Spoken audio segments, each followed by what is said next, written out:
अमरावती की जागा ही भाजपकडे आहे तर रामटेक शिंदेंच्या शिवसेनेकडे आहे असं बावनकुळे यांनी स्पष्ट केलेलं आहे।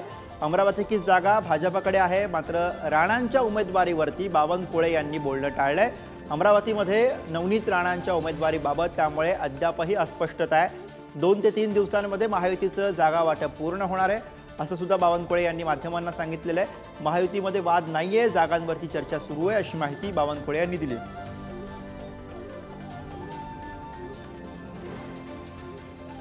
उमेदवारामुळे रखडला आहे का? भाजप प्रवेश करणार होते त्या संकेत नवनीत राणा।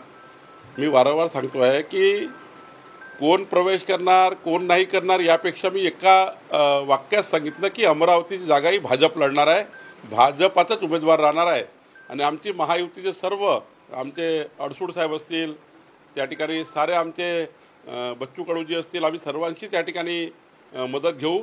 निश्चितपणे ही जागा आम्ही 100% जिंकू। आम्ही सर्वांची महायुतीच्या घटक पक्षाची मदत घेऊ आणि मला वाटतं सर्व महायुतीचे घटक पक्ष आमच्या उमेदवाराला मदत करतील।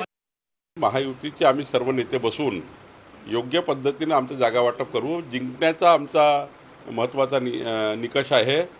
जिंकण्याचा निकष असल्यामुळं जी जागा जो जिंकेल त्यांनी लढली पाहिजे। प्रतिष्ठा नाही आहे एकामेकाची, ही जागा आम्ही लढवू की ती जागा आम्ही लढू।